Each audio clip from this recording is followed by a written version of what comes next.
Hello friends, नमस्कार, Radhe Radhe and welcome to feeler form. तो दोस्तों, आप सभी का स्वागत है UGC NET free online class में। और मैं आप लोगों के साथ ज्योति, जो आप लोगों को हिंदी साहित्य पढ़ाती हूँ। तो सबसे पहले ये बताइए कि आप सभी के सभी कैसे हैं। आई होप आप सभी के सभी बहुत अच्छे हों और अच्छी तरीके से पढ़ाई भी कर रहे होंगे, है ना। तो दोस्तों, आपको पता है कि हमारी जो है, हम लोगों ने जो इकाई 3 है वो तो कंप्लीट कर ली है, लेकिन अब हम इकाई 1 कर रहे हैं और एक के हम जो है एक टॉपिक जो है कर चुके हैं और ये हमारा आज जो है दूसरा टॉपिक है, दूसरी क्लास है। ठीक है, तो आज हम इकाई 3 जो इकाई 1 है, इकाई 1 में हम जो है भाग दूसरा करने जा रहे हैं। ठीक है दोस्तों, तो आज का हमारा टॉपिक क्या है? आधुनिक भारतीय आर्य भाषा। तो आज हम जानेंगे आधुनिक आर्य भाषा में क्या आता है। आप लोगों को पिछली क्लास में पढ़ाया भी था, तो वो सारा तो मैं अभी रिपीट करूंगी, बताऊंगी आप लोगों को। उससे पहले आगे चलते हैं। तो जो चैनल में न्यू आए हैं उन लोगों के लिए बता दूं कि ये जो है हमारा व्हाट्सएप ग्रुप है और ये हमारा जो है टेलीग्राम ग्रुप है और ये हमारा इंस्टा अकाउंट है। तो आप जाकर इसे फॉलो करें, ठीक है, और जो है ज्वाइन कीजिए ताकि आपको जितनी भी यूजीसी की इंफॉर्मेशन है वो सारी यहाँ पर मिल जाए टाइम टू टाइम। ठीक है, आपको कहीं पे भी जाने की कोई जरूरत नहीं पड़ेगी। और जहां तक बात रिजल्ट की है, तो रिजल्ट जो है वो जल्दी ही दोस्तों आने वाला है। और जो है और इंफॉर्मेशन जो है यही है कि यहाँ पर हम लोगों को देखो, पेपर 1 और पेपर 2 होता है हमारे यूजीसी की क्लासेस में। ठीक है, और पेपर 1 की तैयारी मैंने आपको बोला, जीके करंट की जो है 9 बजे क्लासेस होती है, आप उसे अटेंड करें और फर्स्ट पेपर की क्लास जो है वो अटेंड करें। तो यहाँ पर अभी जो क्लासेस चल रही है वो बता दूं, तो अभी 9 बजे की क्लास चल रही है जो कि जीके की होती है। उसमें आपका जीके वाला जो पोर्शन है वो सारा कवर अप हो जाएगा। ठीक है, तो यहाँ पे जीके का कंटेंट आपको मिलेगा। और यहाँ पर जो है 11 बजे की क्लास में दोस्तों, यहाँ 11 बजे की क्लास में आपको फर्स्ट पेपर की प्रिपरेशन करवाई जाएगी, जिसमें कितनी यूनिट्स है? 10 यूनिट्स है एंड वेरी लेंथी सिलेबस। उसका काफी लेंथी सिलेबस है। अगर आप अपने भरोसे बैठे रहोगे तो पता नहीं कब तक करोगे, लेकिन ऐसे ऐसे करके छोटा छोटा करके 1 घंटे अगर आप रोज लगाओगे तो डेफिनेटली टाइम टाइम से जो है आपका एग्जाम जो है वो क्रैक हो जाएगा। ठीक है, और 12 बजे आप लोगों को पता है कि 12 बजे ज्योति मैम की क्लास होती है और ज्योति मैम हमको हिंदी पढ़ाती है ना। तो मैं आप लोगों को हिंदी साहित्य पढ़ाती हूँ और आप लोगों को टाइम से जो है वो ज्वाइन करना है। उसके बाद आगे चलते हैं। तो दोस्तों, यहाँ पर आप लोग देख रहे हैं एक एप्लीकेशन है फिलर फॉर्म की। तो आप लोग प्ले स्टोर पे जाइए, जिन्होंने जो चैनल में न्यू आए हैं, ठीक है, वो प्ले स्टोर पे जाइए, फिलर फॉर्म सर्च कीजिए, तो वहां पर आपको ये एप्लीकेशन शो होगी। और यहाँ पर आपको क्या मिल रहा है? एप्लीकेशन में आपको पेपर 1 पेपर 2 का ऑप्शन मिलेगा, जहां पर आपको फ्री नोट्स, लाइव क्लासेस और साथ ही साथ 5000 एमसीक्यू एंड पीवाईक्यू भी मिल रहे हैं, प्रीवियस ईयर क्वेश्चन पेपर्स। ठीक है, तो ये दोस्तों ये क्या है? 100% ऑफ मिल रहा है, आपसे 1 रुपए भी लिया नहीं जाएगा। तो ये तो ऑल इंफॉर्मेशन जो हमारी रहती है। और जिन्होंने मेरे चैनल को सब्सक्राइब नहीं किया, तो प्लीज जिन्होंने मेरे चैनल को सब्सक्राइब नहीं किया है वो प्लीज मेरे चैनल को सब्सक्राइब कर लें। और अगर आपको क्लासेस अच्छी लगती है तो प्लीज लाइक करना ना भूलें। ठीक है, मैं तो आपको सीधा सीधा साफ साफ बोल रही हूँ। ठीक है, घुमा फिरा के कुछ नहीं बोल रही हूँ। अगर आपको मेरी क्लास अच्छी लगती है, अगर आपको लगता है कि हाँ मैम ने जो भी कंटेंट हमको पढ़ाया है वो अच्छा है और हमें समझ में भी आ रहा है, तो प्लीज लाइक कीजिए। अगर नहीं समझ में आ रहा तो कोई इशू नहीं है, कोई प्रॉब्लम नहीं है। ठीक है, तो यहाँ पे देखिए हमारी इकाई 1 चल रही है दोस्तों। ठीक है, तो हम इकाई 1 में क्या पढ़ रहे हैं? हमारा टॉपिक का नाम है हिंदी भाषा और उसका विकास। ठीक है, तो हम हिंदी भाषा के बारे में यहाँ पर जान रहे हैं और उसका विकास कैसे हुआ, कैसे वो जो है कैसे कैसे करते करते वो काव्य तक पहुंचा। काव्य हमने पढ़ लिया है, वैसे पहले ही पढ़ लिया है, लेकिन कैसे वो काव्य तक पहुंचा, कैसे काव्य की संरचना होने लगी, तो उससे पहले भाषा का विकास कैसे हुआ है वो जानना ज्यादा जरूरी है। ठीक है, तो इसमें जो हमारा फर्स्ट टॉपिक चल रहा है दोस्तों, वो चल रहा है हिंदी की ऐतिहासिक पृष्ठभूमि। तो अभी हमारा यही टॉपिक चल रहा है कि हिंदी की ऐतिहासिक जो पृष्ठभूमि है उसमें हम लोग क्या पढ़ रहे हैं। हमने पढ़ा है वहां पे प्राचीन भारतीय आर्य भाषा, मध्यकालीन भारतीय आर्य भाषा, ठीक है, जिसमें हमारी ये सारी आ जाती है पाली, प्राकृत, ठीक है, शोर सेनी, अर्धमागधी, मागधी, अपभ्रंश और उनकी विशेषताएं। तो ये सारी की सारी हमने जो अपनी पिछली जो क्लास थी उसमें पढ़ा इसके बारे में। अपभ्रंश और अवहट मैंने कहा था सेम ही होते हैं, उनकी चर्चा हमने लोगों ने की थी। फिर है पुरानी हिंदी का संबंध, ठीक है, कैसे पुरानी हिंदी का संबंध जो है इससे है। और यहाँ पर क्या है, आधुनिक भारतीय आर्य भाषा और उनका वर्गीकरण। तो आज का टॉपिक दोस्तों क्या है, आज का टॉपिक हमारा यही है। बाकी जितना मैंने ऊपर आपको जो है यहाँ पर अंडरलाइन कर रखा है, ये सारा टॉपिक में आपकी फर्स्ट जो क्लास हुई है उसमें कवर अप करवा चुकी हूँ भाग 1 में। तो इकाई 1 और भाग 1 में हमने पूरा ऊपर वाला पोर्शन कवर अप किया था, ठीक है, जिसमें मैंने आपको क्या बताया था कि आधुनिक जो भारतीय आर्य भाषाएं हैं, आधुनिक भारतीय आर्य भाषा जो है इसके बारे में हम चर्चा करेंगे। लेकिन उस क्लास में हमने क्या बताया था, भारतीय आर्य भाषा की चर्चा की थी।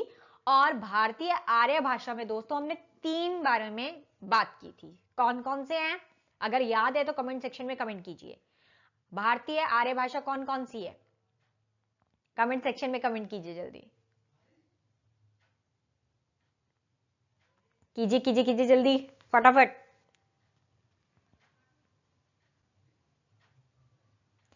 ठीक है दोस्तों, तो प्राचीन आर्य भाषा, मध्य जो है आर्य भाषा और आधुनिक आर्य भाषा, ये 3 भाषाएं हैं, ठीक है। यहां पर भी आपको सामने स्क्रीन में भी दिख रहा है, ये देखो, प्राचीन भारतीय आर्य भाषा, मध्यकालीन भारतीय आर्य भाषा और आधुनिक भारतीय आर्य भाषा। ये 3 जो है भाषाओं की हमने चर्चा करनी थी। उसमें से भी हम लोगों ने जो है प्राचीन आर्य जो भाषा है उनके बारे में पढ़ा, जिसमें कौन सी भाषा आई थी, संस्कृत की भाषा आई थी, ठीक है। और हमने संस्कृत की भाषा के बारे में जाना था, ठीक है, उसको डिटेल में किया था। फिर आ जाता है मध्य भारतीय आर्य भाषा। मध्य भारतीय आर्य भाषा में हमने किस किस को पढ़ा था, 3 के बारे में पढ़ा था, पाली, ठीक है, फिर द्वितीय जो प्राकृत थी वो कौन सी थी, प्राकृत भाषा, और फिर तृतीय जो प्राकृत थी वो कौन सी थी, अपभ्रंश भाषा। और अपभ्रंश भाषा से उसके बाद सीधा स्टार्टिंग हो जाती है हिंदी में, मतलब हम लोग कहां पर आ जाते हैं, आधुनिक भारतीय आर्य भाषा में आ जाते हैं। तो आज वो दोनों चीजें मैं कवर अप कर चुकी थी फर्स्ट क्लास में, और आज हमारी जो सेकेंड क्लास है भाग 2 है, इसमें हम पढ़ेंगे आधुनिक भारतीय आर्य भाषा और उनका वर्गीकरण, ठीक है। फिर नेक्स्ट टॉपिक जो है हम आगे करेंगे, उसमें हम लिपि पढ़ेंगे, ठीक है। आगे चलते हैं अब, ठीक है दोस्तों। तो इकाई 1 चल रही है और भाग कौन सा चल रहा है, दूसरा भाग चल रहा है, जिसमें हम पढ़ क्या रहे हैं, हिंदी भाषा और उसका विकास पढ़ रहे हैं, जिसमें हम हिंदी की ऐतिहासिक पृष्ठभूमि के अंदर आधुनिक भारतीय आर्य भाषा पढ़ रहे हैं, ठीक है। तो आज हम इसको कवर अप करेंगे और जानेंगे। तो चलिए बिल्कुल देरी ना करते हुए हम आगे बढ़ते हैं। अब सबका ध्यान यहां होना चाहिए और साथ साथ रिवीजन करनी है। यू नो वेरी वेल कि मैं साथ साथ रिवीजन करवाती हूं, ठीक है। साथ साथ हम लोग उसे याद करेंगे एक साथ मिलकर, ठीक है, साथ में याद करेंगे ताकि आप लोगों को अभी एट अ मोमेंट ही याद हो जाए, ठीक है। कहीं लिखना तो है, ये सब चीजें तो चलो जरूरी है, ये सब चीजें आप बाद में भी कर सकते हो, वीडियो को पॉज करके कर सकते हो या जैसे मर्जी, जो भी है। आपको यूट्यूब में जो है आराम से मेरी वीडियोस जो है वो मिल जाएगी, तो आप वहां से भी कर सकते हैं। बट यहां पर क्या है, आप क्लास को केयरफुली करेंगे, उस समय आप अपना हाथ ये सब नहीं चलाएंगे बिल्कुल भी। आप बिल्कुल फोकस करोगे मेरे साथ जो मैं आपको पढ़ा रही हूं, ठीक है। साथ साथ बोलेंगे, साथ साथ याद करेंगे, ताकि आपको वो याद हो जाए। आप सुन भी रहे हैं और साथ साथ लर्न भी कर रहे हैं, और कमेंट सेक्शन में जब कमेंट करेंगे तो लिख भी रहे हैं। तो ये 3 तरीके से यहाँ पर क्लास चलती है, ठीक है। तो ज्योति मैम आपको इस तरीके से करवाती है, तो आपको उस तरीके से करना है, ओके। चलिए शुरू करते हैं। सबसे पहले आता है आधुनिक भारतीय आर्य भाषा, ठीक है। तो आधुनिक भारतीय आर्य भाषा, तो सबसे पहले इसके सन की बात करेंगे। तो कमेंट सेक्शन में मुझे कमेंट करके बताइए इसका टाइम पीरियड मैंने क्या बताया था। पिछली क्लास में मैंने इनका टाइम पीरियड बताया और एग्जाम में आ जाता है दोस्तों। तो जल्दी से बताइए आधुनिक भारतीय आर्य भाषा का टाइम पीरियड क्या था, काल क्या था उनका। कीजिए कीजिए, कमेंट कीजिए।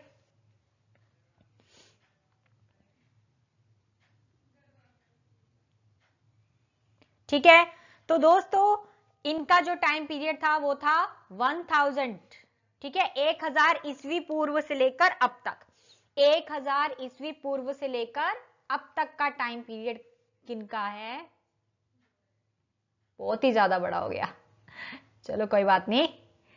ठीक है, तो 1000 जो है ईस्वी पूर्व से लेके अभी तक है, 1000 ईस्वी पूर्व से लेके अभी तक इनका टाइम पीरियड है आधुनिक भारतीय आर्य भाषा का।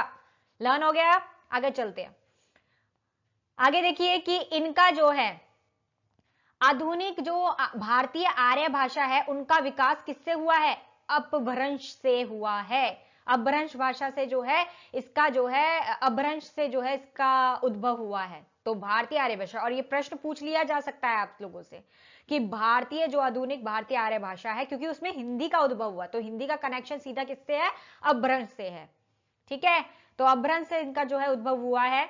और इसका सर्वप्रथम वर्गीकरण किसने किया है? तो वर्गीकरण हमने पढ़ना था आधुनिक में, तो इसका वर्गीकरण किसने किया है? डॉक्टर AFR ऑनोले ने। ठीक है, तो यहां पर डॉक्टर AFR हेर्नोले ने जो है इसका किया है कब?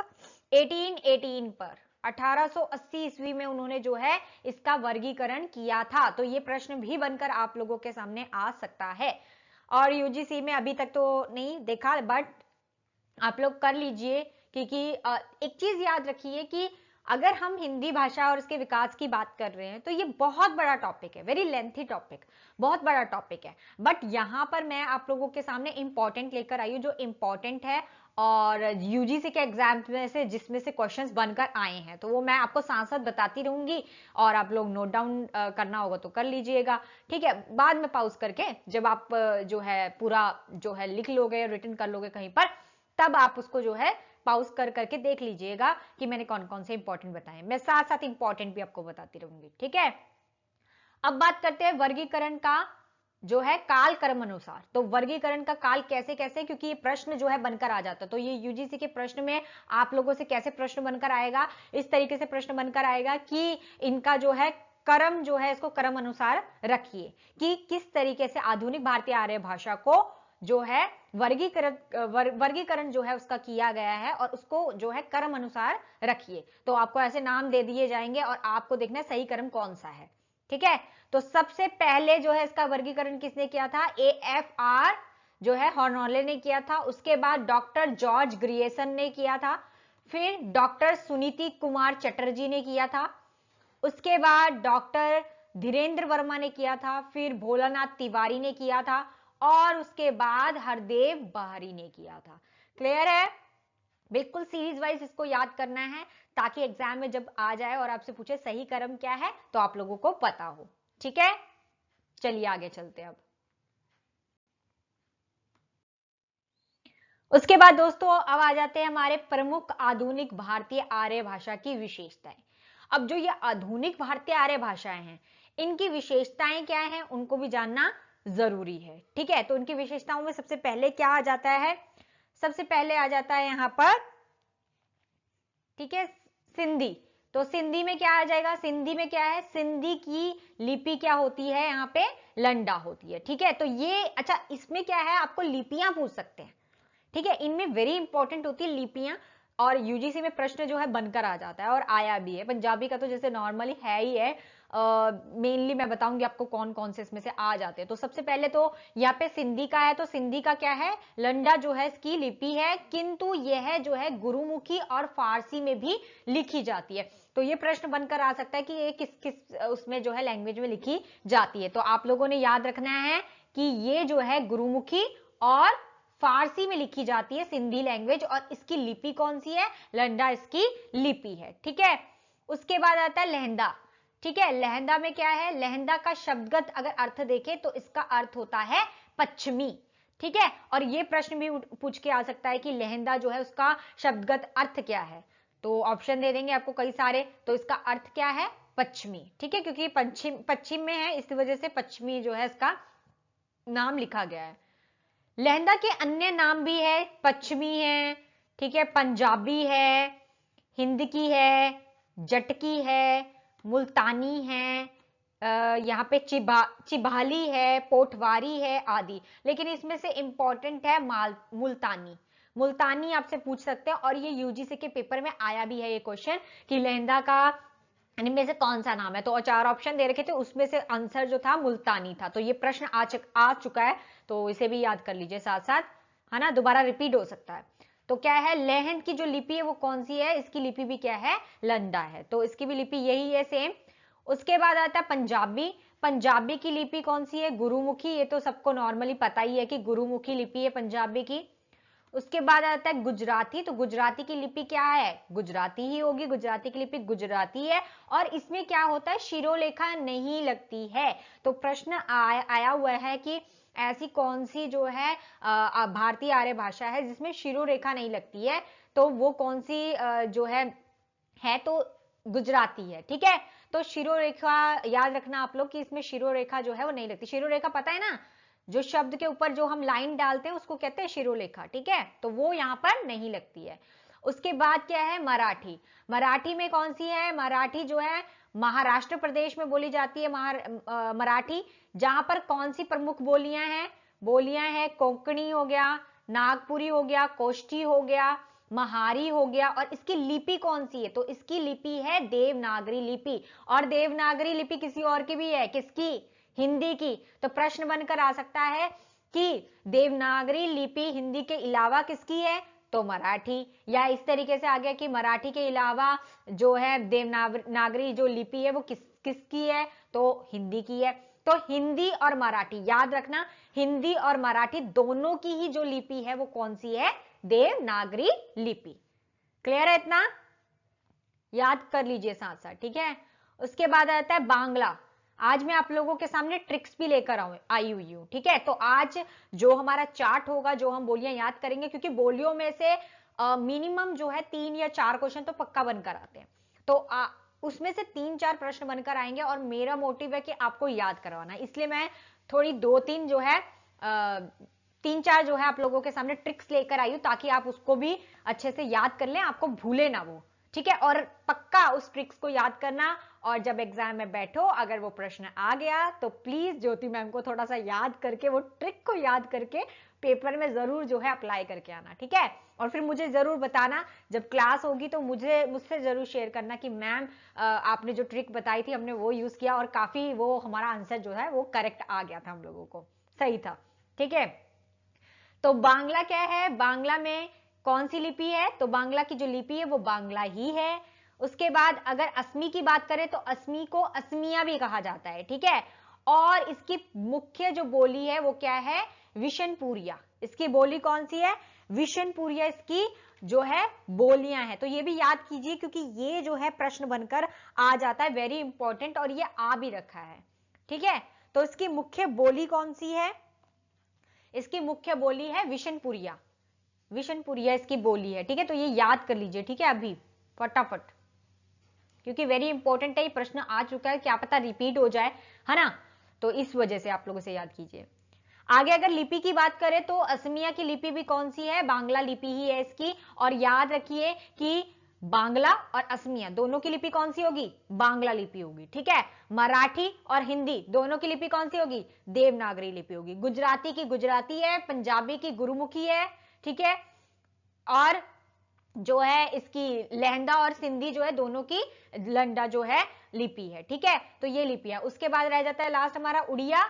उड़िया की बात करें तो उड़िया की लिपि कौन सी है? ब्राह्मी की लिपि उत्तरी शैली से जो है विकसित हुई। तो जो ये ब्रह्मी जो लिपि होती है, ब्रह्मी लिपि जो है उत्तरी शैली में जो है विकसित होती है, वही उड़िया की जो है लिपि है। ठीक है, तो ये सारी की सारी आपको मैंने बता दी। याद हो रहा है? दो दो करके याद कर लीजिए। जैसे सिंधी और लहंदा की एक ही लिपि है, फिर पंजाबी की गुरुमुखी जो गुजराती है उसकी गुजराती हो गया, जो मराठी हो गया और हिंदी हो गया उसका देवनागरी लिपि हो गया, बांग्ला की लिपि बांग्ला हो गई, असमा या असमिया जो कहूं मैं तो उसकी लिपि और बांग्ला की लिपि दोनों की सेम है, दोनों की बांग्ला लिपि ही है। उड़िया की लिपि मैंने आपको बता दिया, ब्रह्मी की लिपि जो उत्तरी शैली में विकसित हुई है। याद हो गया? आई होप आप लोगों को याद हो गया होगा। मैंने थोड़ा इजी करके आप लोगों को बता दिया कि कैसे कैसे आपको याद करना है। ठीक है, चलिए आगे चलते हैं। अब मैं तो आपको याद करवा के ही छोड़ूंगी। ठीक है, अब आ जाता है हिंदी की व्युत्पत्ति और अर्थ। कैसे? देखिए, कैसे आपने देखा ना कि हमने इसे पीछे वाला किया था, कौन सा? मध्य आर्य भाषा।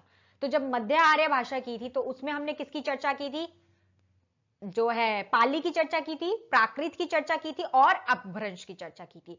फिर हमने अपभ्रंश को कैसे कैसे कैसे करके कहां तक खींच के लेके आए, और उसके बाद किसकी विपत्ति होगी, हिंदी की। मतलब हम कहां पहुंच गए, आधुनिक में पहुंच गए, और आधुनिक जो है 1000 ईस्वी पूर्व से लेके अब तक चल रही है। तो यहां पर आधुनिक जब आ गया तो आधुनिक में हमारे हिंदी भाषा जो है वो आ जाती है। अब हिंदी भाषा की व्युत्पत्ति कैसे हुई और उसका अर्थ क्या है, और कैसे कैसे आगे जाके इसको डिवीजन इसका किया गया, इसकी उपभाषाएं जो है वो निकल कर आई, और वो उपभाषाएं फिर हमने लर्न करनी है। ठीक है, तो चलिए आगे चलते हैं। भाषा के अर्थ में हिंदी का जो प्रयोग है वो कहां होता था, फारस और अरब में होता था।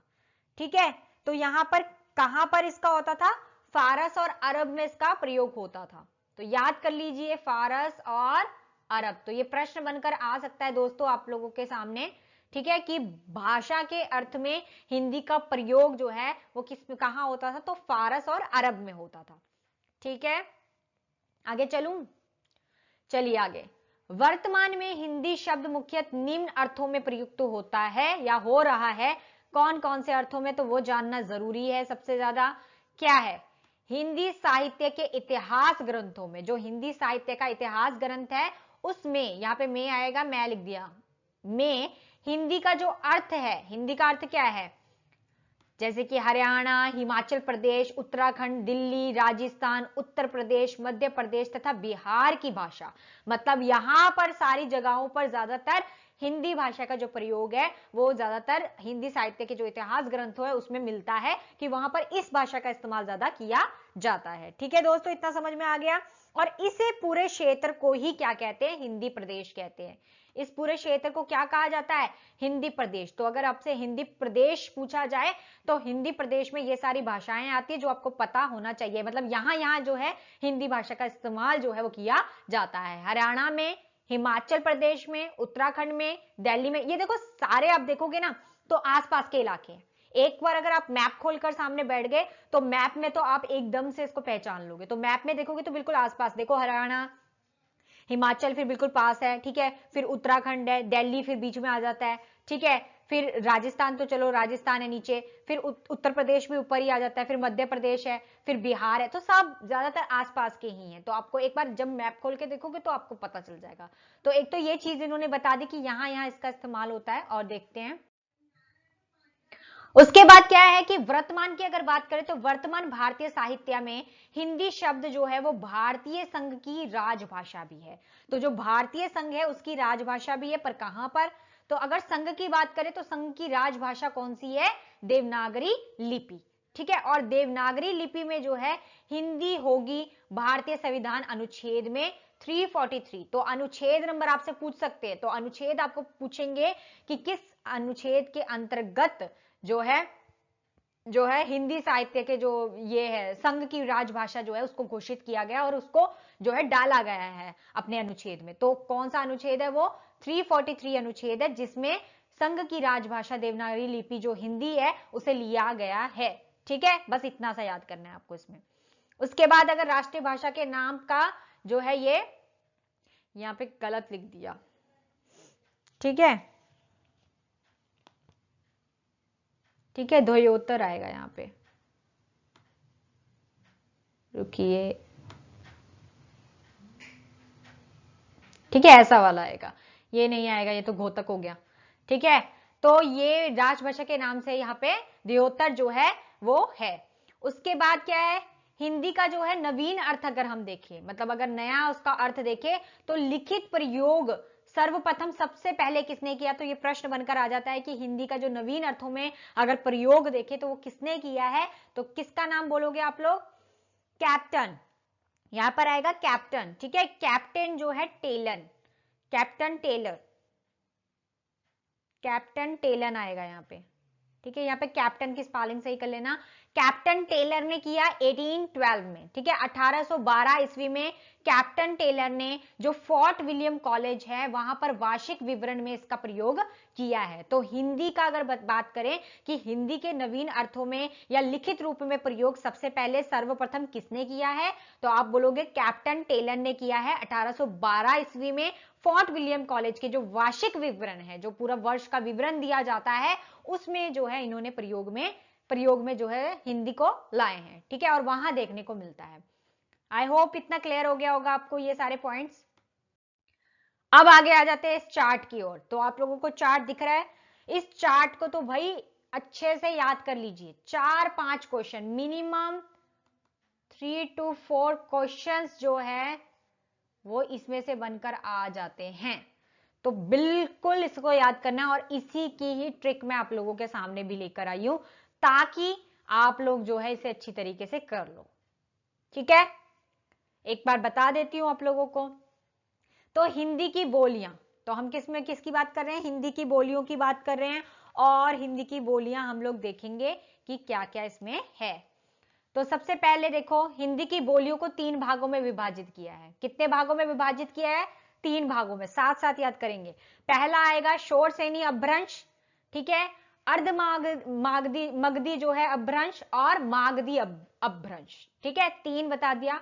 शोर सैनी अपभ्रंश, ठीक है, शोर सैनी के बाद अर्ध मागधी अपभ्रंश, फिर मागधी जो है अपभ्रंश। क्लियर है इतना, ठीक है।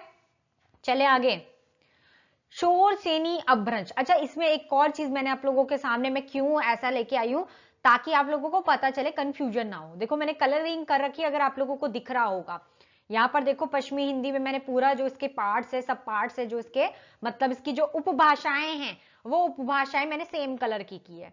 फिर अगर आप देखोगे राजस्थानी हिंदी की, तो इसकी उपभाषाएं मैंने यहाँ पर लिखी है, सेम कलर की है। पहाड़ी की बात करोगे तो पहाड़ी की उपभाषाएं मैंने सेम कलर की लिखी है। पूर्वी हिंदी की बात करोगे तो पूर्वी हिंदी की सेम कलर में। बिहारी हिंदी की बात करोगे तो बिहारी हिंदी की सेम कलर में, ताकि आप लोगों को कंफ्यूजन ना हो, इसलिए मैंने थोड़ा ये कलरिंग वाला जो है डाला है, ठीक है। तो चलते हैं, करते हैं। शोर सैनी अपभ्रंश जो है, अर्ध मगधी जो अपभ्रंश है, और मागधी जो अपभ्रंश है, वो ये 3 पार्ट्स को हिंदी की बोलियों को जो है डिवाइड किया गया है। ये हिंदी की बोलियां हैं, और इसके अंदर क्या क्या आते हैं। तो सबसे पहले हम ध्यान देते हैं शोर सैनी अपभ्रंश पे। शोर सैनी जो अपभ्रंश है, इसको 3 भागों में विभाजित किया गया है। कौन कौन से, पहला है पश्चिमी हिंदी, दूसरा है राजस्थानी हिंदी, और तीसरा है पहाड़ी, ठीक है। दोबारा सुन लिए, पश्चिमी हिंदी, राजस्थानी हिंदी और पहाड़ी। शोर सैनी अपभ्रंश को 3 भागों में विभाजित किया है, पश्चिमी हिंदी, राजस्थानी हिंदी और पहाड़ी। मैं बार बार रिपीटेशन इसलिए कर रही हूं, आपको याद हो जाए। पश्चिमी हिंदी की बात करें, पश्चिमी हिंदी को 2 भागों में विभाजित किया है, ठीक है, आकार बहुल और ओकार बहुल। आकार में अ की जो साउंड है, अ की जो आवाज होती है वो आती है, इसलिए इसको आकार बहु कहते हैं। और ओकार बहु में क्या है, ओ की साउंड आती है, इस वजह से इसको ओकार जो है बहुल कहा जाता है, ठीक है। अब अगर हम आकार जो बहुल है उसकी बात करें, तो इसको 3 भागों में विभाजित किया गया है। कौन कौन सा, कोरवी जिसको हम खड़ी बोली कहते हैं, हरियाणवी, ठीक है, जिसको हम क्या कहते हैं, बंगरू कहते हैं, ठीक है, और क्या है, फिर है दक्कनी, दक्कनी को क्या कहते हैं, हिंदी कहते हैं। तो आपको 3 चीजें याद रखनी है, कोरवी, हरियाणवी, दक्कनी, और इनके जो नाम है वो भी याद रखने, क्योंकि पूछ लेते हैं। बिल्कुल भी नेग्लेक्ट करने की जरूरत नहीं है, स्टेबल को बिल्कुल अच्छे से एक एक। अच्छा, एक चीज और है, अगर आप लोग जो है इसको प्रैक्टिस करोगे, मतलब अगर आप इसको जो है 3 बार या 4 बार अगर आप इस चार्ट को जो है लिख के देख लोगे, तो आई होप आप लोगों को जो है ये अच्छी तरीके से आ जाएगा, ठीक है। तो 3 बार अगर आप इसको लिख कर देखोगे, तो आपको ये अच्छी तरीके से जो है आ जाएगा। प्रैक्टिस करोगे तो बिल्कुल आपको भूलेगा नहीं। बाकी मैं आप लोगों के सामने इसकी ट्रिक भी लेकर आई हूं, तो वो ट्रिक मैं आपको लास्ट में बताऊंगी, ठीक है। तो आप लोग उसे देख लीजिएगा, तो वो आपको भूलेगा नहीं।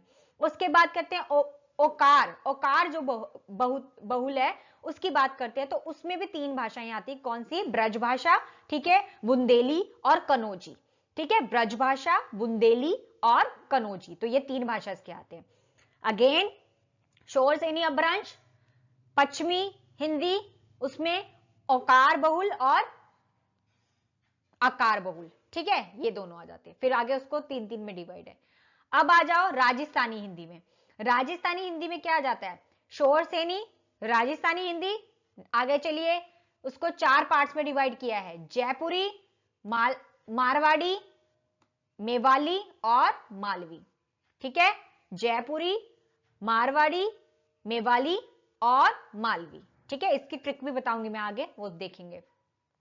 उसके बाद बात करते हैं पहाड़ी। तो पहाड़ी पहाड़ की लैंग्वेज होती है पहाड़ी लैंग्वेज।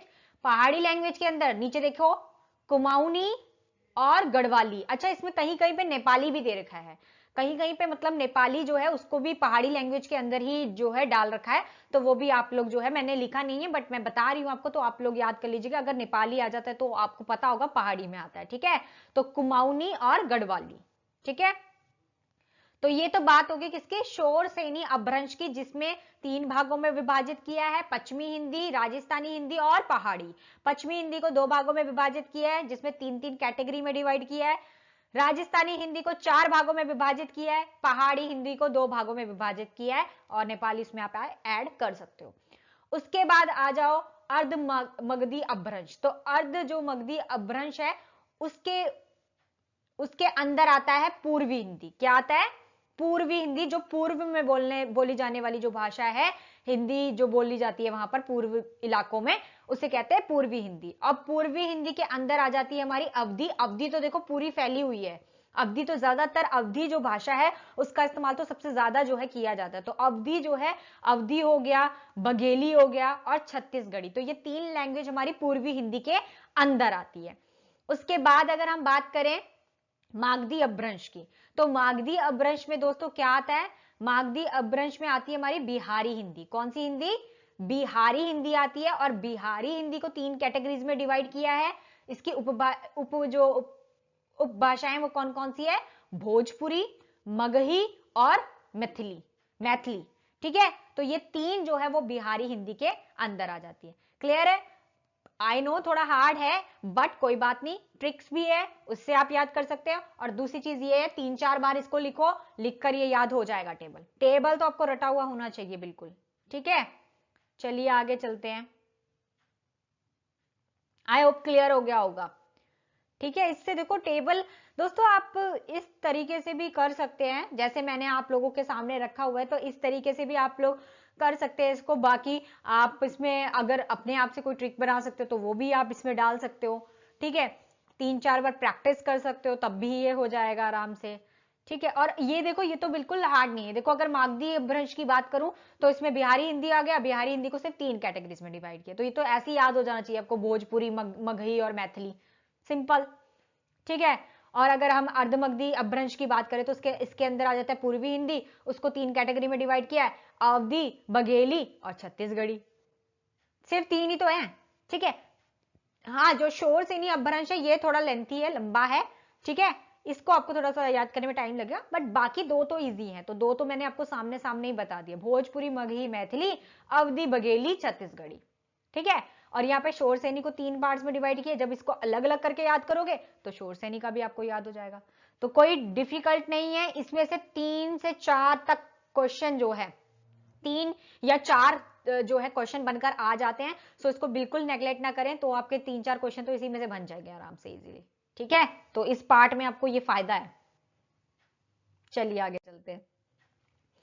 आगे है हिंदी भाषा की प्रमुख बोलियां। जो हिंदी भाषा है उसमें प्रमुख बोलियों के जो अन्य नाम हैं वो कौन कौन से हैं। तो प्रमुख बोलियां, जो इंपॉर्टेंट बोलियां हैं, वो मैंने आपके सामने रखी हैं यहाँ पर, और उनके जो अलग अलग नामों से उनको पुकारा जाता है, क्योंकि ऐसा है कि यूजीसी के एग्जाम में जो है पूछ लिया जाता है ये। ठीक है, तो मैं आपको साथ साथ बताती भी रहूंगी कि कौन कौन सा जो है इंपॉर्टेंट है यहाँ पर।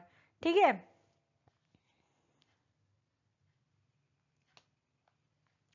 ठीक है, तो अब यहां पर आ जाता है सबसे पहले हरियाणवी।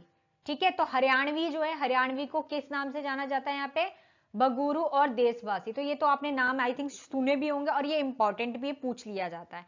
फिर अगर ब्रज भाषा की बात करूं तो ब्रज भाषा का जो अन्य नाम है वो क्या है, अंतर्वेदी वर्दी। ठीक है, तो अंतर्वर्दी इसका नाम है। उसके बाद बुंदेली, बुंदेली, झांसी, झांसी याद आता है, झांसी, तो बुंदेली वहां का ही है बुंदेली। तो बुंदेलखंडी, क्या होगा इसका नाम अलग से, बुंदेलखंडी इसका अन्य नाम है। ठीक है, फिर बात करते हैं अवधी। अवधी तो बहुत ज्यादा यूपी वाले इलाकों में ज्यादातर जो है अवधी भाषा जो है, यूपी में नहीं। ठीक है, तो यहां पर क्या है, अवधी तो मतलब मोस्टली जो है यूज की जाती है ना। बट ऐसे तो अगर देखें तो जो है अलग अलग जगह की अलग अलग भाषा, लेकिन ज्यादातर मैं कहूं कि उस टाइम पर बहुत ज्यादा दौर था अवधी भाषा का, सबसे ज्यादा अवधी भाषा ही का इस्तेमाल किया जाता, फिर बाद में तो बहुत सारी आ गई सामने। अवधी की बात करूं तो अवधी का जो नाम है, अवधी का नाम क्या है यहाँ पे, कौशली और बेशवाड़ी। तो कौशली और बेशवाड़ी अवधी को कहा जाता है, तो ये प्रश्न भी बनकर आ रखा है। कोरवी की बात करें तो कोरवी में क्या आ जाता है, कोरवी में आती है खड़ी बोली, ठीक है, तो इसका अन्य नाम है खड़ी बोली। खड़ी बोली को हम कोरवी के नाम से भी जानते हैं। उसके बाद आता है छत्तीसगढ़ी। छत्तीसगढ़ी को क्या नाम दिया जाता है यहाँ पे, खलटाही या लेरिया, लरिया, ठीक है, खटताही और लरिया। उसके बाद आता है बगेली। तो बगेली को किस नाम से जाना जाता है, रिवाई। रिवाई के नाम से जो है इसका अन्य नाम क्या है, रिवाई। तो बगेली को रिवाई भी बोला जाता है। अगर कहीं पे जो है रिवेली रिवाई डाल दिया तो कंफ्यूज मत होना, बगेली की बात की जा रही है, ठीक है। फिर डिंगल पिंगल, ये तो बड़ी फेमस है भैया, डिंगल पिंगल, ये तो पूछ भी ली जाती है और कई बार आई भी है। तो जो है डिंगल को क्या कहा जाता है, भाट भाषा कहा जाता है, और पिंगल को क्या कहा जाता है, नाग भाषा कहा जाता है। तो पिंगल को क्या कहा जाता है, नाग भाषा कहा जाता है। तो इनमें से अगर मैं इंपॉर्टेंट की बात करूं जिसमें से प्रश्न जो है यूजीसी के एग्जाम में आ चुका है, तो वो है सबसे पहले हरियाणवी। हरवाणवी जो है वो आ चुका है, उसमें से पूछ लिया है बागरू का, ठीक है, देशवासी वाली का जो है अभी तक तो नहीं, बट बागरू का जो है आ चुका है, ठीक है, बंगुरु का, बंगुरु का, ठीक है। उसके बाद सेकंड क्या है, ब्रज भाषा। ब्रज भाषा का भी आ चुका है।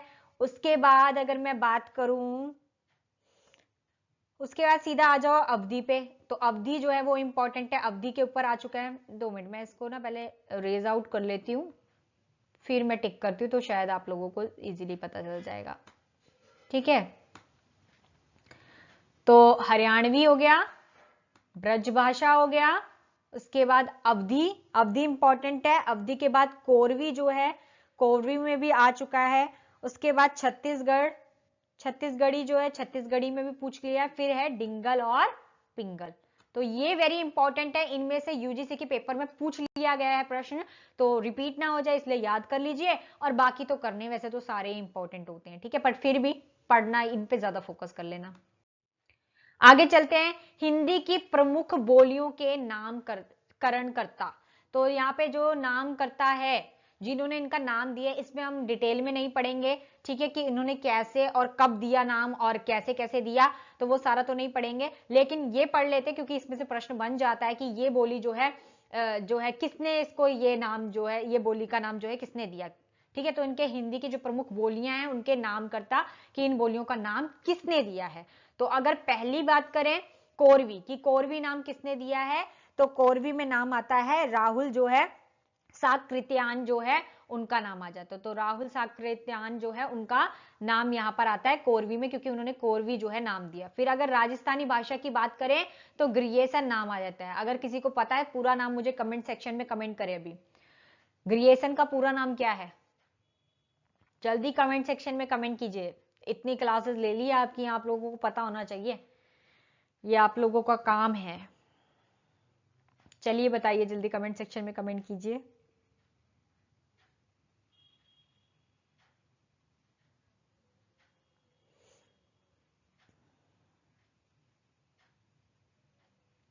ठीक है, तो जॉर्ज ग्रियेसन, ठीक है, तो इनका पूरा नाम क्या है, जॉर्ज ग्रियेसन इनका पूरा नाम है।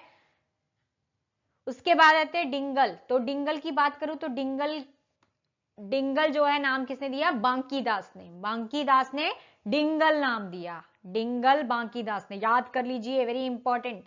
उसके बाद आता है बिहारी। बिहारी किसने दिया, ग्रियेसन ने दिया, जॉर्ज ग्रियेसन ने, ठीक है। भोजपुरी, भोजपुरी नाम किसने दिया, रेमंड ने दिया। उसके बाद मैथिली, मैथिली जो है कॉल ब्रुक ने दिया। तो याद कर लीजिए। देखिए अगर बात कीजिए तो दो तो देखो ग्रियेसन ने दिए हैं, दो ग्रियेसन ने दिए, कौन कौन से, राजस्थानी भाषा और साथ में बिहारी भाषा। तो राजस्थानी भाषा और बिहारी भाषा किसने दी, जॉर्ज ग्रियेसन ने दी, याद हो गया। उसके बाद कौरवी भाषा राहुल जो है, राहुल साकृत्यान जो है उन्होंने दिया। फिर अगर बात करूं मैं डिंगल, तो डिंगल इज वेरी इंपॉर्टेंट, मैंने कहा डिंगल पिंगल में से क्वेश्चंस भी आते हैं, तो डिंगल पिंगल किसने दिया, जो डिंगल है वो किसने दिया, बांकी दास ने दिया, ठीक है।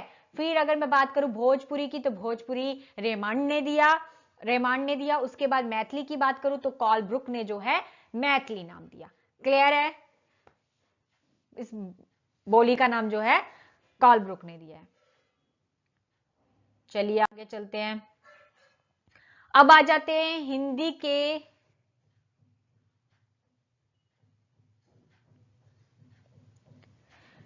ठीक है, तो अब यहां पे बात करते हैं हम हिंदी के जो है प्रमुख बोलियों के क्षेत्र। तो हिंदी के जो प्रमुख बोलियां हैं उनके क्षेत्र कौन कौन से हैं उनकी चर्चा कर लेते हैं। तो क्षेत्रों की बात करें, क्योंकि क्षेत्र भी पूछ लिए जाते तो इसमें से भी प्रश्न जो है वो बनकर आ सकता है, तो इसलिए जो है मैं आपको लोगों को करवा रही हूं ये। ठीक है, अब ठीक है, ओंकार बहुला। तो ओंकार बहुला में क्या बोला था, जिसमें साउंड कौन सी आती है, जिसमें जो है साउंड आती है किसकी, ओ की जिसमें आवाज आती है। जैसे कि जब हम कोई शब्द बोलते हैं तो भाषा बोलते हैं कोई, तो भाषा में जैसे लास्ट में एंड करते हैं तो ओ, ठीक है, जैसे ता ऐसे ऐसे करके शब्द खत्म होते हैं, तो वैसे जो ओ से शब्द जो है होते हैं उनको हम क्या कहते हैं, औकार बहुला कहते हैं। और औकाल बहुला में जो है कौन कौन से आते हैं, तो पहले आते हैं ब्रज भाषा। और ब्रज भाषा कहाँ बोली जाती है, देखो ब्रज भाषा तो ज्यादातर ये यूपी में, जो यूपी के जो इलाके हैं यूपी में बोली जाती है ब्रज भाषा ज्यादातर, क्योंकि वहां पे मथुरा वृंदावन ये सब जगह देखोगे तो वृंदावन में तो पूरा का पूरा जो है ब्रज भाषा से भरा पड़ा है। ठीक है, तो मथुरा में ज्यादातर जो है आपको ये मिल जाएगा। ठीक है, तो मथुरा जो है, मथुरा हो गया, आगरा हो गया, अलीगढ़ हो गया, बरेली, ये सारे ये सारी जो है यूपी में ही आते हैं। ठीक है, बदुई आ गया, इटा आ गया, मैनपुरी हो गया, गुड़गांव हो गया, भरतपुर हो गया या करौली हो गया। ठीक है, अगर मैं इसमें बात करूं दोस्तों कि इसमें से जो प्रश्न इनमें से जो बनकर आ चुके हैं यूजीसी के पेपर में, तो वो कौन कौन सा है, वो यहाँ पर मथुरा है, मथुरा का पूछ लिया जाता है, आगरा का पूछ लिया जाता है। ठीक है, और यहाँ पर जो है बदुई जो है वो है, ईटा है, ठीक है, मैनीपुरी है। तो इनके ऊपर तो यूजीसी के उसमें पेपर में जो प्रश्न हैं वो आ चुके हैं। ठीक है, तो रिपीट हो सकते हैं, पता होना चाहिए, तो ये सब आ चुके क्योंकि ये इंपॉर्टेंट है यूजीसी के नजरिए से। उसके बाद अगर बात करें सेकंड बुंदेली की, तो बुंदेली जो बोलियां हैं वो किन क्षेत्रों में बोली जाती है, तो उत्तर प्रदेश के क्षेत्रों में बोली जाती है और मध्य प्रदेश। तो उत्तर प्रदेश में कहां बोली जाती है, झांसी और हमीरपुर, जो झांसी और हमीरपुर है वहां पर जो है, हमीरपुर आएगा, यहाँ पे मैंने हमी लिखा है, तो हमीरपुर में जो है और झांसी में बोली जाती है। मध्य प्रदेश की बात करें तो मध्य प्रदेश में ये सागर, ठीक है, ओरछा, ठीक है, सागर, ओरछा, दतिया, और यहां पर जो है होशंबंग, ये गलत लिखी है स्पेलिंग, यहाँ पे आएगा होशंबंगाबाद। ठीक है, होशंबंगाबाद यहाँ पर आएगा। और ये जो है याद कीजिए कि ये जो है यूजीसी के पेपर में पूछा भी गया है, थोड़ा हार्ड है इसका नाम। ठीक है, तो ये जो है पूछा भी गया है, तो ये वाला प्रश्न जो है यहाँ पे बनकर आ जाता है। तो ये सारे जो मैं आपको बता रही हूँ ना, ये वेरी इंपॉर्टेंट है। फिर आ जाता है कनौजी। तो कनौजी जो लैंग्वेज है वो कहाँ पे बोली जाती है, किन क्षेत्रों में बोली जाती है, तो यहाँ पे आएगा इटावा, ठीक है, फर्रुखाबाद आ गया, हरदोई हो गया, पीलीभीत हो गया, और शाहजहांपुर हो गया, और कानपुर हो गया। तो ये सारी जगह आ जाएगी यहाँ पे। फिर आ जाता है यहाँ पे मालवाड़ी। मालवाड़ी की बात करूं तो जोधपुर, अजमेर, किशनगढ़, जैसलमेर, तो यहां पर बोली जाती है। कुमाऊनी की बात करूं, देखो कुमाऊनी और गढ़वाली दोनों उसी में आ जाता है, हमारा उत्तराखंड में आ जाता है। और उत्तराखंड में हमारा देखो पौड़ी, टिहरी, चमोली और उत्तरकाशी, ये याद कर लीजिए। बाकी जितने बच गए, नैनीताल, अल्मोड़ा और पिथौरागढ़, वो आप कुमाऊनी में डाल देना, कुमाऊनी में डाल देना। ठीक है, तो ये दोनों तो आप साथ में याद कर सकते हो। ठीक है, तो कुमाऊनी और गढ़वाली। उसके बाद आता है मालवी। तो मालवी में क्या है, उज्जैन, प्रतापगढ़, रतलाम, इंदौर और देवास। तो ये सारी की सारी बोलियां और उनके क्षेत्र जो हैं वो आपको याद करने पड़ेंगे, क्योंकि ये वेरी इंपॉर्टेंट है। अगर इंपॉर्टेंट नहीं होते तो मैं नहीं डालती यहाँ पर। ठीक है, मैंने कहा आपको कि काफी जो है काफी बड़ा है। देखिए काफी बड़ा, अगर मैं इसके क्षेत्र की बात करूं तो काफी बड़ा है और काफी लेंथी भी है ये, लेकिन मैं आप लोगों को वो करवा रही हूं जो इंपॉर्टेंट है। ठीक है, तो मैं इंपॉर्टेंट आप लोगों के साथ यहाँ पर डिस्कस कर रही हूँ, और ये वेरी इंपॉर्टेंट है यूजीसी के नजरिए से अगर देखा जाए तो इसमें से प्रश्न बहुत बनकर आते हैं। आगे चलते हैं, आगे है हमारा अकार बहुला। अगर अकाल बहुला की बात करें तो अकाल बहुला जिसमें आ की आवाज आती है, ठीक है, तो अ की आवाज जिसमें आती है उनको अकार बहुला कहा जाता है। तो कैसे, यहां पर देखो कोरवी, कोरवी का दूसरा नाम मैंने साथ में ब्रैकेट में इसलिए लिखा है ताकि आपको साथ साथ लर्न हो जाए। मैं चाहती तो मैं यहाँ पे कोरवी लिख सकती थी, ठीक है, खड़ी बोली नहीं लिखती। खड़ी बोली तो सबको पता है पर कोरवी किसी को पता नहीं है, तो कोरवी और खड़ी बोली साथ में लिखने का मकसद यही है ताकि आप लोग याद कर लें कि खड़ी बोली को कोरवी भी कहा जाता है, और अगर एग्जाम में नेट पे क्वेश्चन आए तो आप लोग फटाक से इसका आंसर लिख देंगे, ठीक है।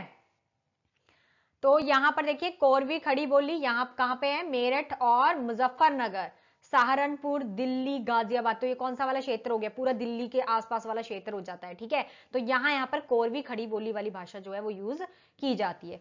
उसके बाद आता है दक्कनी हिंदी। तो जो दक्कनी हिंदी है वो क्या है, तो दक्कनी हिंदी कहाँ है, दक्षिण भारत। दक्कनी से पता चल रहा है दक्षिण, ठीक है, दक्कनी से पता चल रहा है दक्षिण, तो दक्षिण भारत में बोली जाने वाली जो भाषा है कौन कौन सी, यहाँ पे है बीजापुर, गोलकुंडा, ठीक है, और अहमदनगर, ठीक है, हैदराबाद, तो ये सारी जगह क्या है, दक्कनी हिंदी में आती है, ठीक है।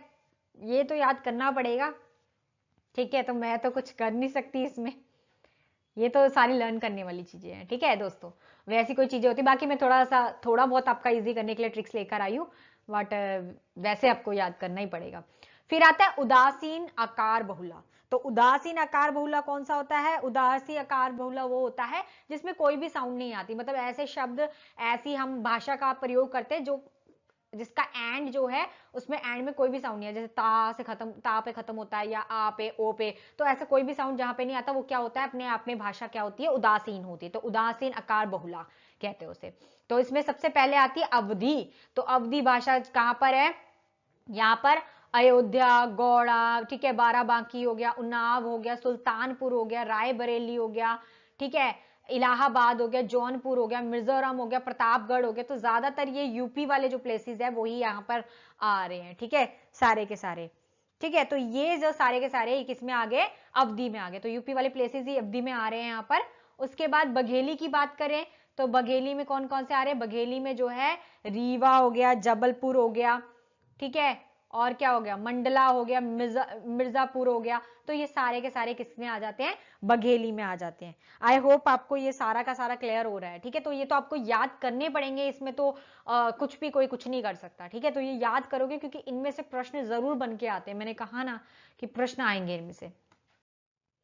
उसके बाद है इकार बहुला, ठीक है। तो इकार बहुला में कौन कौन से आते हैं, इकार बहुला में जैसे ई से, ठीक है, ई की आवाज आती है जैसे, तो इसमें इकार बहुला में क्या है, भोजपुरी। तो भोजपुरी में जैसे भोजपुर हो गया, शाहजहाबाद हो गया, ठीक है, छपरा हो गया, चंपारण हो गया, गोरखपुर हो गया, देवरिया हो गया, गाजीपुर, बलिया, बनारस, ये सारी जगहों पे भोजपुरी जो लैंग्वेज है। देखो तो फिल्म मूवी आप लोगों ने देखी होगी तो भोजपुरी कितना ज्यादा जो है फेमस जो है हो रखा है ना। तो भोजपुरी तो बहुत ज्यादा।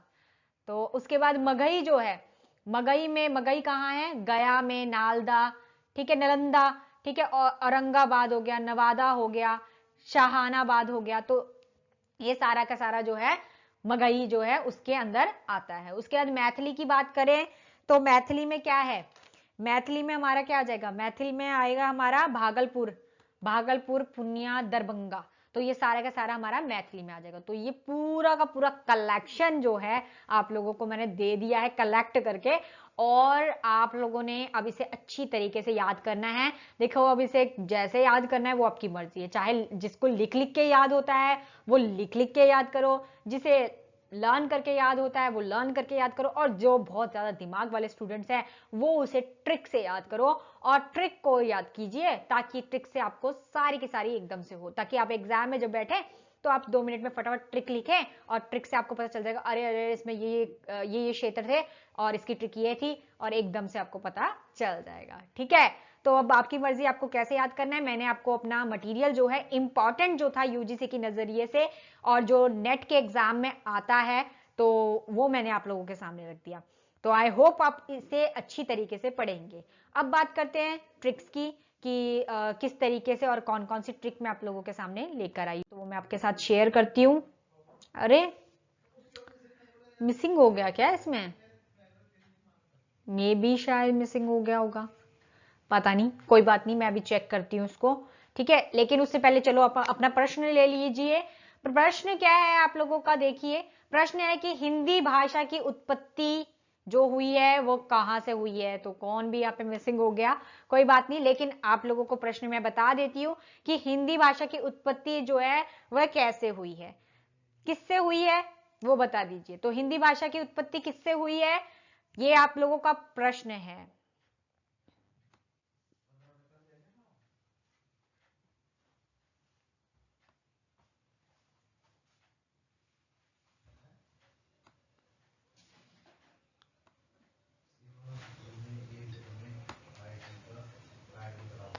ठीक है, 2 मिनट वेट कर लीजिए।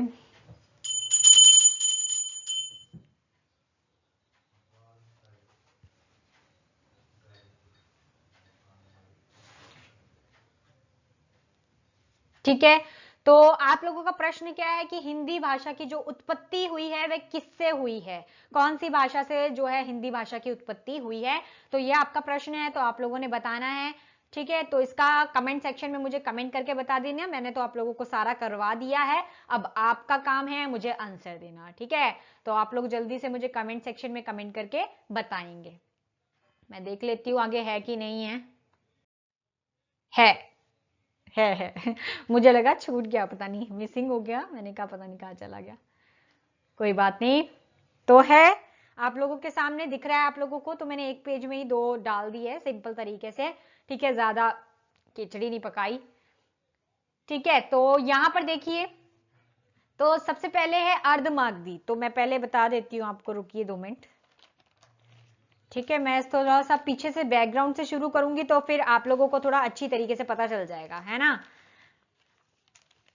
तो बात करते हैं, है ना, अर्धमागधी। तो सबसे पहले क्या है, हिंदी की बोलियां। ठीक है, क्लियर है, हिंदी की बोलियां, हिंदी की बोलियों के बाद आ जाते हैं हम किसमें, अर्धमागधी अपभ्रंश में। ठीक है, तो हिंदी की बोलियों के बाद हम सीधा आ जाएंगे अर्धमागधी अपभ्रंश में। अर्धमागधी अपभ्रंश के अंदर आती है कौन सी, पूर्वी हिंदी। ठीक है, अब पूर्वी हिंदी की जो भाषाएं हैं जो 3 है, कौन कौन सी, अवधी, बघेली और छत्तीसगढ़ी। ठीक है, तो अवधी, बघेली और छत्तीसगढ़ी, इसको की ट्रिक क्या है, अवधी को ए से, बघेली को बी से और छत्तीसगढ़ी को सी से। नाम है इनके सिंपल, ए से अवधी होता है, बी से बघेली होता है और सी से छत्तीसगढ़ होता है। तो इसकी ट्रिक क्या है, ए बी सी। तो पूर्वी हिंदी आप याद कर लेंगे, पूर्वी हिंदी कितनी क्या है ट्रिक पूर्वी हिंदी की, ए बी सी। तो आप ए से अवधी हो गया, बी से बघेली हो गया और सी से छत्तीसगढ़ हो गया, तो आपको याद हो जाएगा जल्दी से। ठीक है, तो ये इसकी ट्रिक है अर्धमागधी अपभ्रंश में पूर्वी हिंदी की। ठीक है, अब नेक्स्ट है यहाँ पे मगधी अपभ्रंश। तो मगधी अपभ्रंश जो है उसकी ट्रिक क्या है, तो सबसे पहले मगधी अपभ्रंश का बताऊं, हिंदी की बोलियां, उसमें आ जाता है हमारा मगधी अपभ्रंश। मगधी अपभ्रंश में हमारा कौन सी आती है, बिहारी हिंदी। कौन सी हिंदी आती है, बिहारी हिंदी। और बिहारी हिंदी को कितने भागों में विभाजित किया है, 3 भागों में विभाजित किया है। कौन कौन से, भोजपुरी, ठीक है, मगही और मैथिली। कौन कौन से, भोजपुरी, मगही और मैथिली। तो भोजपुरी बी से होता है, मगही एम से होता है, मैथिली एम से होता है। तो यहां पर आप कैसे याद करेंगे इसको, इसकी जो ट्रिक है वो क्या है, बी एम एम। इसकी ट्रिक क्या है, बी एम एम। तो बिहारी हिंदी जो है उसकी ट्रिक याद कीजिए, बी एम एम, मतलब भोजपुरी, मगही, मैथिली। भोजपुरी, मगही, मैथिली। मैंने यहां लिखा है बेटा मत मार। ठीक है, तो बेटा मत मार याद रखना ट्रिक, नहीं तो बिहारी हिंदी जिनको ऐसे होगा, बिहारी हिंदी बेटा मत मार। ठीक है, तो भोजपुरी, मगही और मैथिली, तो इस तरीके से आप याद कर सकते हैं। उसके बाद आगे चलते हैं, आगे है शोर सेनी अपभ्रंश। ठीक है, तो शोर सेनी सबसे पहले स्टार्टिंग करेंगे ऊपर से, हिंदी की बोलियां। हिंदी की बोलियों में हमारा आता है शोर सेनी अपभ्रंश, उसमें आता है हमारा राजस्थानी। ठीक है, तो राजस्थानी हिंदी आती है हमारी। राजस्थानी हिंदी को यहां पे मैंने देखो पूर्व, पश्चिम, उत्तर, दक्षिण। ठीक है, तो पूर्व में क्या आती है, पूर्व में आती है जयपुरी। जयपुरी पूर्व में, पूर्वी जो जयपुरी जो है पूर्व में आ जाएगा। ठीक है, पश्चिम में जो है हमारी मारवाड़ी आ जाएगी, उत्तर में हमारी मेवाती आ जाएगी और दक्षिण में हमारी मालवी आ जाएगी। क्लियर है, बट इसकी ट्रिक क्या है, इसकी ट्रिक है मेज मामा। क्या है इसकी ट्रिक, मेज मामा। तो मे से क्या है, मेवाती, ठीक है। ज से क्या है, जयपुरी, मा से क्या है, मालवी, और मा से क्या है, मारवाड़ी। क्लियर हो गया। तो इसकी ट्रिक क्या है दोस्तों, मेज मामा। तो आप याद रखिए राजस्थानी हिंदी की ट्रिक क्या है, मेज मामा। ठीक है, राजस्थानी हिंदी की ट्रिक क्या है, मेज मामा, मेवाती, जयपुरी, मालवी और मारवाड़ी। क्लियर है। तो इसकी ट्रिक आप इस तरीके से इसको याद कर सकते हैं, मेवाड़ी, जयपुरी, मालवी और मारवाड़ी। क्लियर है। मेज मामा इसकी ट्रिक है, किसकी, राजस्थानी हिंदी की। उसके बाद हमारी लास्ट ट्रिक कौन सी है, लास्ट ट्रिक है हमारी पश्चिमी हिंदी की। पश्चिमी हिंदी जो है पश्चिमी हिंदी जो है उसकी ट्रिक भी हम लोग कर लेते हैं। तो सबसे पहले आता है हिंदी की बोलियां। हिंदी की बोलियों में हमारा क्या आएगा, शोर सेनी आएगा, और शोर सेनी में हमारी नीचे जाके कौन सी आ जाती है, राजस्थानी ना, राजस्थानी नहीं, ये कौन से है, अच्छा ये मैंने नीचे लिख दिया है ना यहाँ पे। तो यहाँ पे क्या है, पश्चिमी हिंदी है, पूर्वी हिंदी नहीं है, पश्चिमी हिंदी है। आप लोग भी मुझे बता नहीं रहे हैं, है ना, बस सुन ही जा रहे हैं। ठीक है, तो यहाँ पे क्या है, पश्चिमी हिंदी। तो पश्चिमी हिंदी में क्या आ जाएगा, पश्चिमी हिंदी को दो पार्ट्स में डिवाइड किया, कौन किसमें, आकार में और ओकार में। दो बताए थे मैंने, आकार और ओकार, उसमें मैंने मिक्स करके बता रखा है। यहाँ पर मैंने तीन तीन करके, दो दो करके, तीन दो करके डिवाइड कर दिया।